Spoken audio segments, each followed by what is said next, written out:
We live in a world where silence has become uncomfortable. We scroll to avoid thinking. We talk to avoid feeling. We stay busy because quiet terrifies us. But the truth is, your heart has been whispering to you all along. It's just that the noise in your mind has been louder. So today, I want to talk about how to lower that volume so you can finally hear what's been waiting to speak. We often underestimate how much noise we carry within us.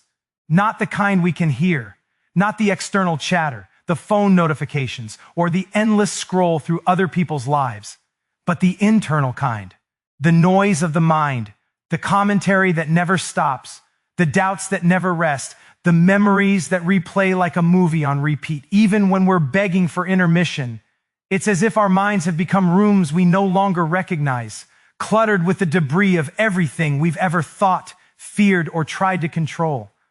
When the mind is overcrowded, it doesn't leave much space for truth to move in.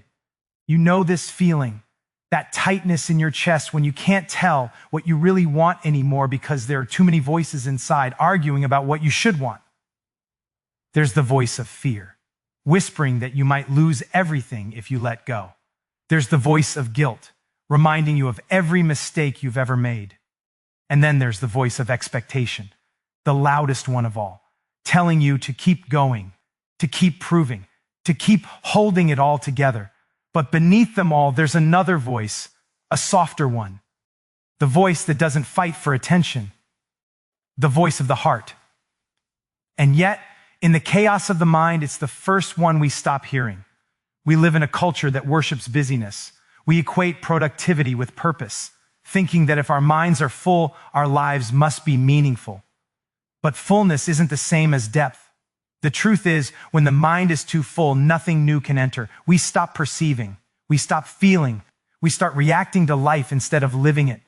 We become trapped in loops, analyzing the past, anticipating the future, and missing the present moment that's quietly trying to ground us. It's interesting how the mind can make so much noise even when nothing is happening. You can sit in silence, alone in a room, and still feel exhausted.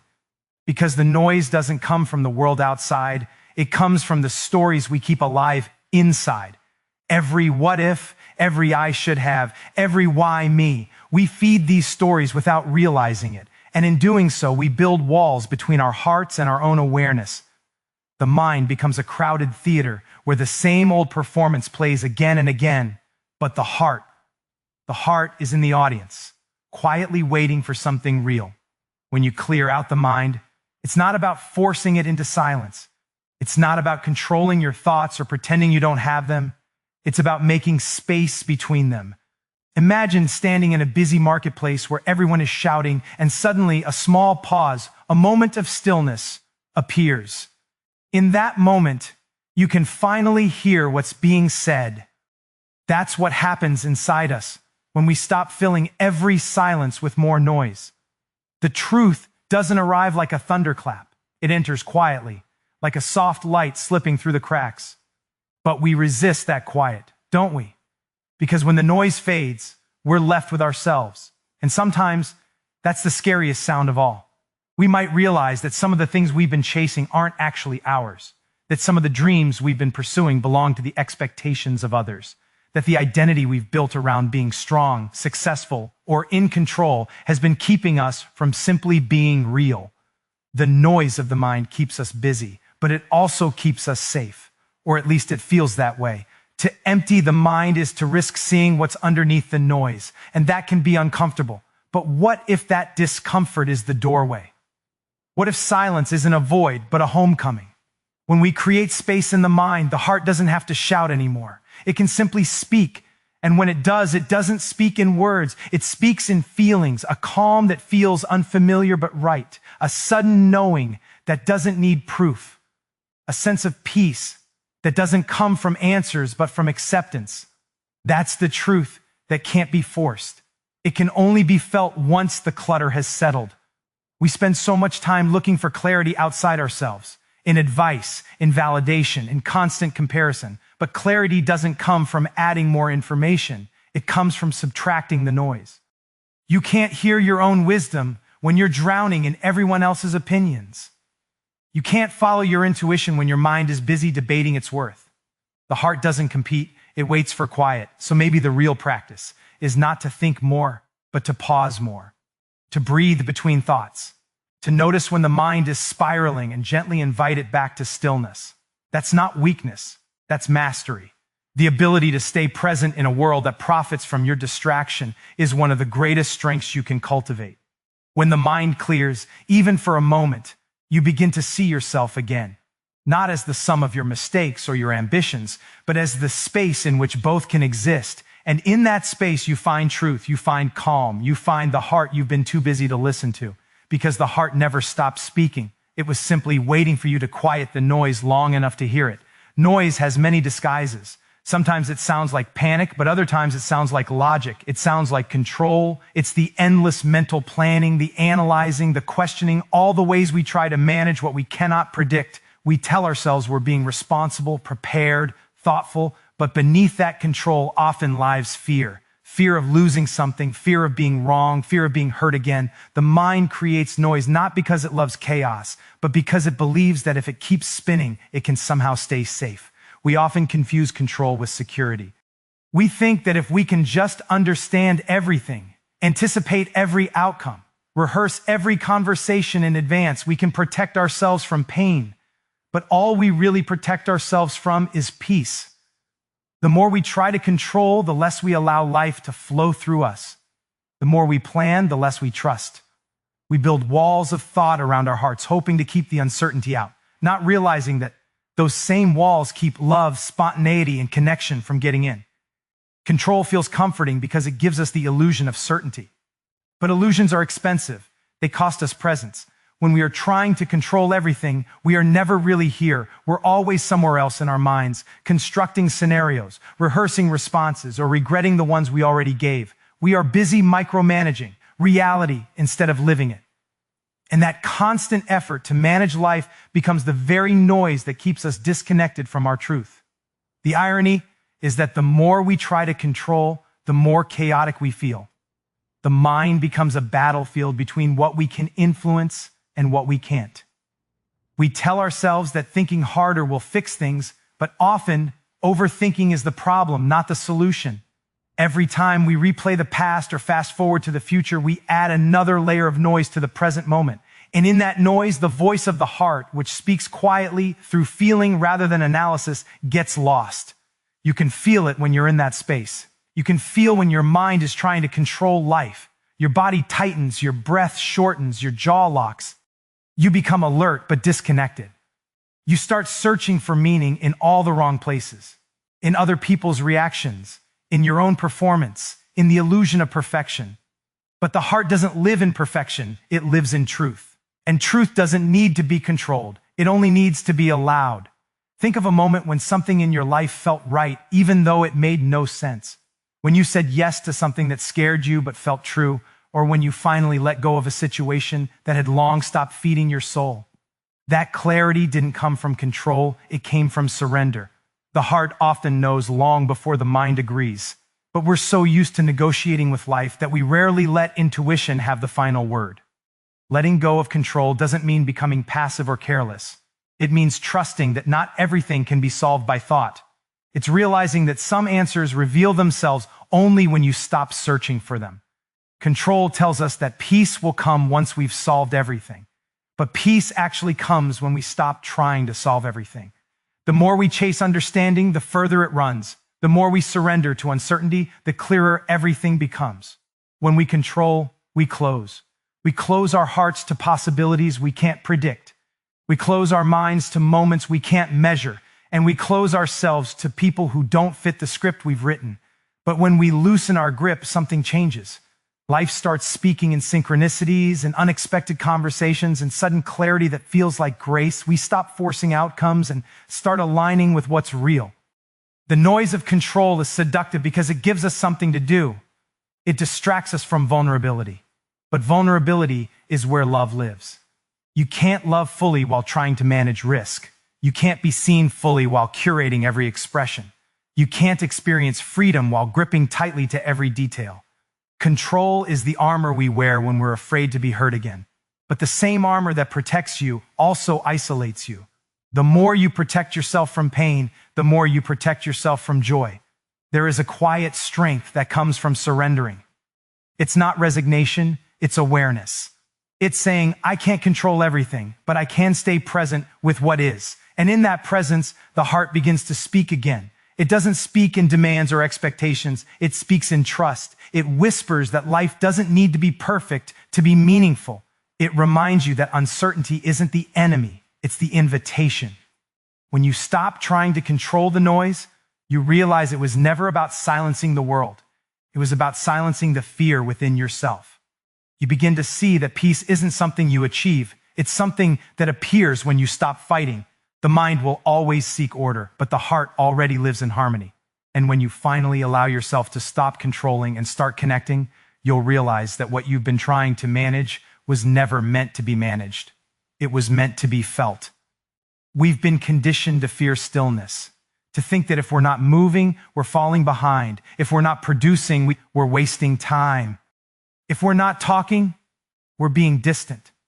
Somewhere along the way, we learned to associate silence with emptiness, as if quiet meant something was missing.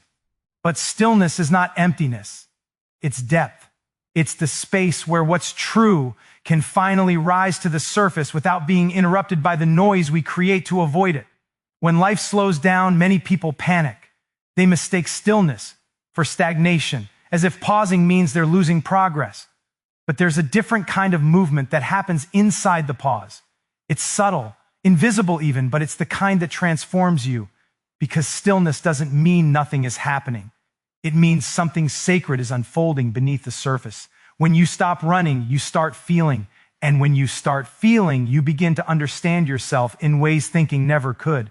We often say, I need clarity, but clarity rarely comes in motion. It comes in the quiet moments, the walks without a destination, the deep breaths before you speak, the nights when you finally stop pretending you're fine. Stillness allows the truth to appear without us forcing it. You don't have to chase it, you just have to make space for it. Yet that's the part that frightens us, the making space. Because space leaves room for emotions we've long avoided. We fear silence because silence has a way of revealing what noise keeps hidden. The disappointments we never grieved, the desires we've silenced to stay acceptable, the parts of us we left behind because someone once told us they were too much.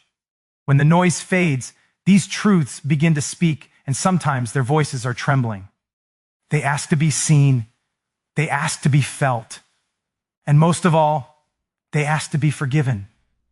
That's what stillness really is, an act of intimacy with yourself. It's a way of saying, I'm willing to meet what's inside me without distraction. We live in an age of constant stimulation. Every spare second, we reach for something to fill the space.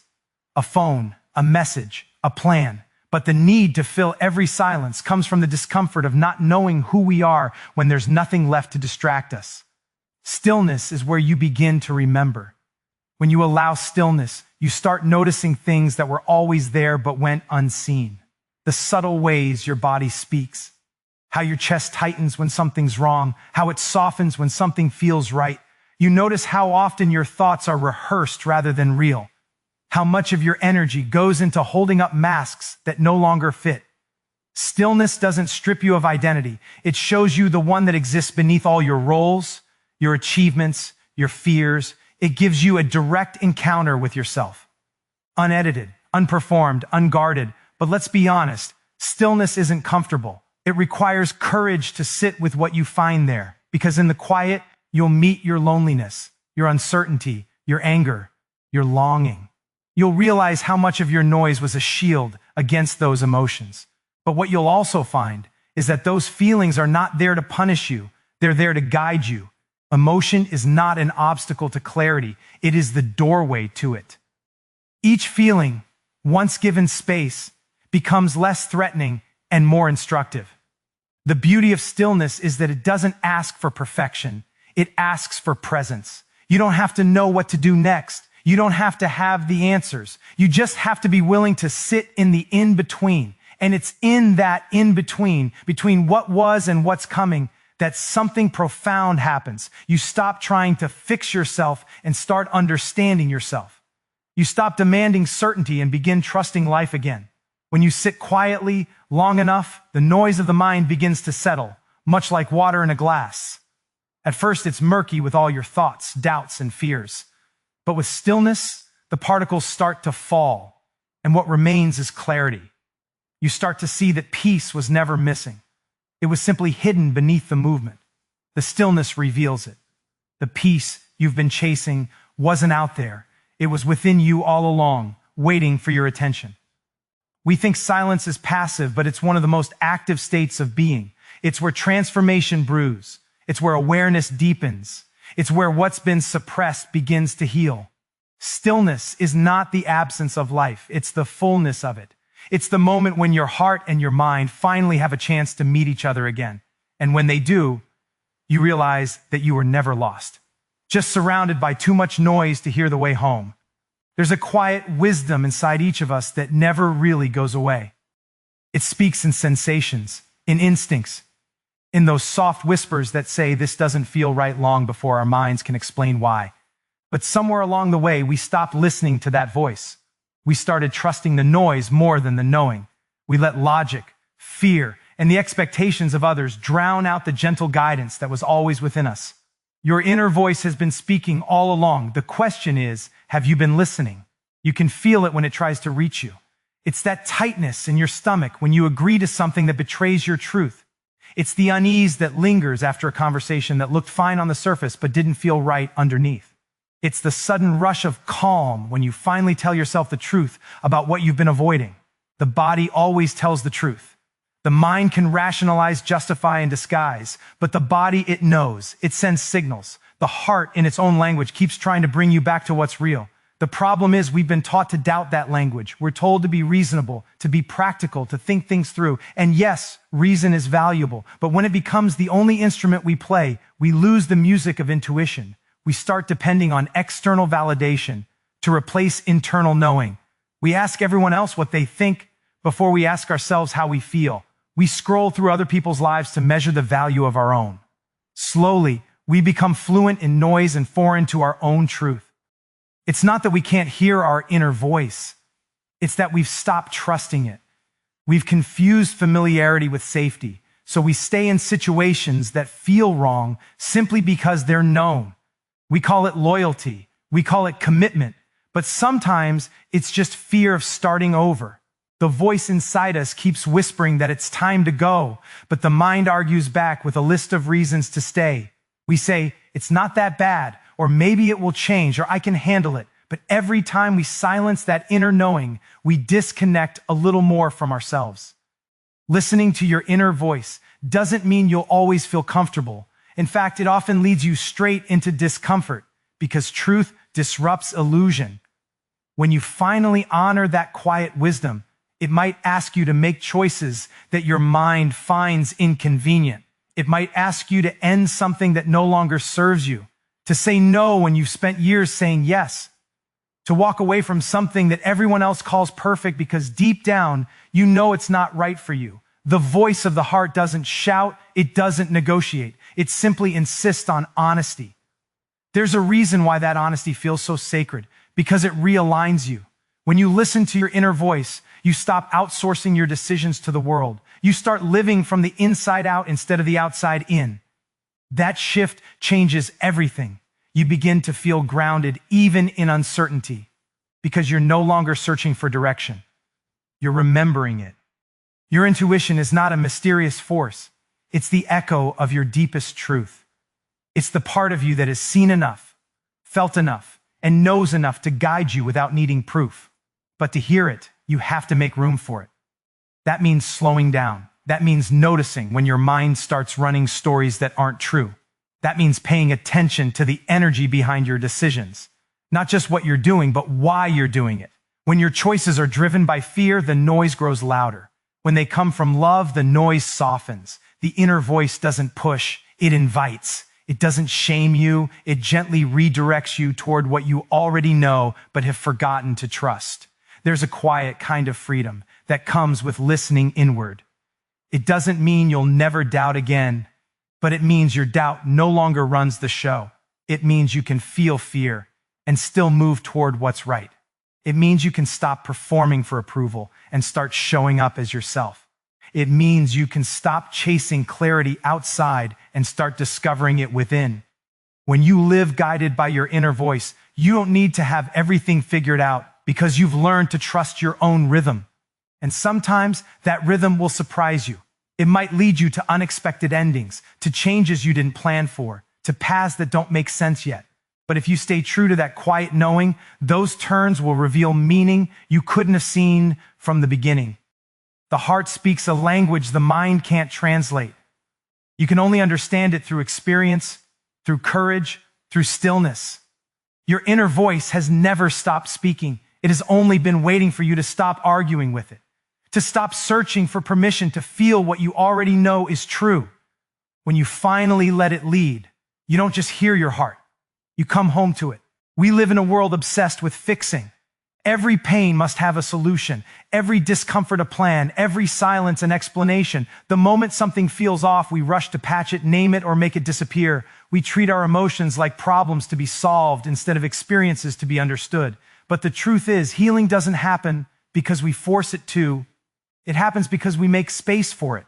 It doesn't arrive through control, but through surrender. There's a certain tenderness that comes when you stop trying to repair yourself. For so long, we've been told to strive for better, a better version, a healed version, a more enlightened version. But that striving often comes from a place of rejection. When you approach healing as a project, you unconsciously tell yourself that who you are right now isn't enough. You start measuring progress by how quickly you can move past the pain, how efficiently you can tidy up your feelings. But emotions don't respond to deadlines. They respond to presence. They soften when you stop judging them. Sometimes the mind wants to rush through what the heart needs to feel slowly. We convince ourselves that understanding something intellectually will make it stop hurting. But insight doesn't replace feeling. You can know why something happened. You can analyze every detail of it and still find yourself aching in the same place. That's because healing doesn't come from knowledge. It comes from allowing. It's not about decoding your pain. It's about sitting with it long enough to let it speak. Pain is the body's way of asking for attention. When you rush to fix it, you silence its message. The wound might close, but it doesn't necessarily heal. It simply hides, and then it shows up again later. Maybe as anger, maybe as exhaustion, maybe as an inability to trust. When you create space instead of searching for solutions, you give those hidden parts a chance to be seen, acknowledged, and integrated. That's what true healing is. Not erasing the wound, but understanding what it's been trying to tell you.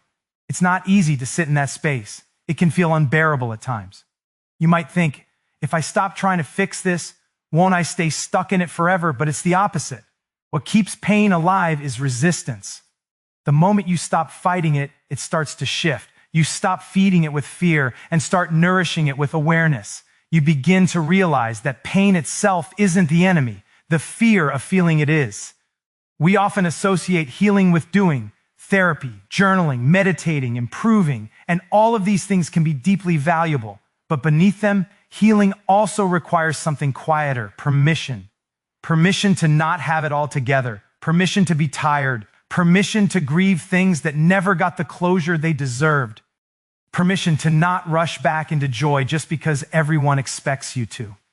Sometimes the bravest thing you can do is admit that you're not ready to move on, and that's okay. When you stop trying to fix everything, you begin to meet yourself with compassion instead of criticism. You start to see your pain not as a failure, but as a natural part of being alive. Every heartbreak, every loss, every disappointment becomes less about what it took from you and more about what it's revealing within you. You learn to hold your experiences with tenderness instead of urgency. And that tenderness, that simple act of staying with yourself, is what allows healing to unfold. Space is what transforms pain into wisdom. Think about how nature heals. The earth doesn't rush to regenerate after a storm. It pauses, it absorbs, it allows. The same is true for us. When we give our hearts time to breathe, they find their rhythm again. When we give our emotions space to exist without interference, they find their balance. Healing isn't about returning to who you were before the pain. It's about growing into someone who can hold that pain with grace. We often want to move through our pain as quickly as possible because we're afraid of what's on the other side of stillness.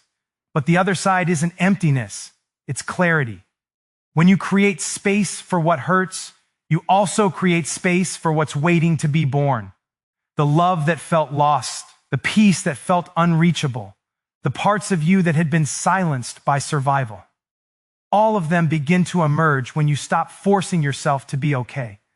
This isn't about giving up. It's about giving in to the truth that healing is not a straight line, and it's not something you achieve, it's something you live. It's not measured in how quickly you stop crying or how confidently you move on, but in how gently you can hold your own heart through the process. So instead of asking, how do I fix this? Maybe the better question is, how can I make room for this? Let it breathe, let it unfold, let it move through you in its own time. Because sometimes the most powerful healing happens not when you do more, but when you finally allow yourself to do less. And in that stillness, you'll notice something quietly shifting, the pain softening, the breath deepening, the heart remembering how to open again. There comes a moment when the noise begins to fade, not because life becomes quiet, but because you stop giving every voice equal power. You begin to recognize which thoughts belong to fear and which belong to truth. You start to notice that your mind is constantly speaking, but your heart has been whispering all along. And it's in that subtle shift from reacting to listening that something sacred begins to awaken inside you. You realize that silence isn't empty. It's full of answers you've been too busy to hear. We often think of silence as absence, of sound, of activity, of connection. But silence isn't the absence of something. It's the presence of everything that actually matters. It's the space where clarity lives, where intuition breathes, where truth unfolds. The reason so many people struggle to find direction in life isn't because they don't know what they want. It's because their own voice is drowned out by the noise of expectations, opinions, and constant comparison. The world teaches us to perform before we understand, to chase before we choose, to speak before we listen, but you cannot hear your heart's direction while running from your own stillness. There's a certain kind of bravery in turning down the volume of the world. It's not about isolating yourself. It's about returning to yourself. It means being willing to face what rises in the quiet, the doubts, the memories, the emotions you've buried beneath distraction. It means no longer using busyness as a disguise for avoidance. Because often, it's not that we don't know what's right for us. It's that we're afraid to admit it. The silence forces honesty. And honesty, though uncomfortable, is the birthplace of freedom. The heart speaks a language the mind doesn't always understand. It doesn't use logic or strategy. It speaks through sensations, through a tightening in your chest, a pull towards something, a deep knowing that doesn't need proof. But the mind, with all its noise, wants certainty. It wants guarantees before it moves. The heart simply wants truth. It doesn't promise safety, but it promises alignment. And when you start trusting that inner voice, even when it leads you into the unknown, life begins to feel less like a battle and more like a flow. Listening to your heart doesn't mean rejecting your mind. It means creating harmony between the two. The mind helps you navigate, the heart helps you choose direction. The mind plans the route, the heart knows the destination. When the two move together, decisions stop feeling like dilemmas and start feeling like devotion. Devotion to what's real, to what feels alive, to what brings you peace. But to reach that harmony, you must first learn to pause long enough to hear the difference between the two. Most of us live surrounded by so much mental chatter that we forget what inner peace feels like. We scroll to escape boredom, talk to avoid silence, fill every moment with something to do, as if quiet is something to be afraid of. But what if quiet isn't the absence of life, but the place where life begins again? What if it's the reset your soul has been waiting for? You can't hear your heart when your mind is in constant survival mode, but when you slow down, when you breathe, when you listen, you start to remember that peace was never something to find. It was something to return to. There's a particular kind of strength that emerges from someone who has learned to be at peace in silence, because once you've met yourself there, Once you've seen who you are without the noise, you stop needing validation from outside. You stop chasing things that drain you. You stop trying to convince others to understand you because you finally understand yourself. That's what clarity feels like. Not a perfect plan, but a deep sense of rightness within. You know what deserves your energy and what doesn't. You know what love feels nourishing and what feels performative. You know what kind of life feels aligned with who you truly are. And perhaps the most beautiful thing about that kind of inner quiet is that it changes the way you relate to others. When you're no longer living from noise, you start listening differently, with empathy, not defense, with curiosity, not control. You stop reacting from fear and start responding from understanding. You no longer need every situation to affirm your worth, because your worth no longer depends on the outside world. The quiet inside you becomes an anchor, and that anchor makes you steady even when life isn't. Silence doesn't mean you stop caring. It means you stop forcing. It means you stop trying to shape life according to your timeline and start trusting the timing that's already unfolding. You begin to see that everything has its own rhythm: relationships, healing, growth, even purpose. And when you're no longer rushing to arrive, you finally get to experience the beauty of where you are. The truth is, the heart has been guiding you all along. It just needed a little quiet to be heard. Beneath the chaos, beneath the expectations, beneath the noise of who you think you should be, there's a voice that already knows. It doesn't shout, it doesn't demand, it simply waits for you to listen. And when you finally do, you realize that the peace you were searching for was never somewhere else. It was the sound of your own heart calling you home.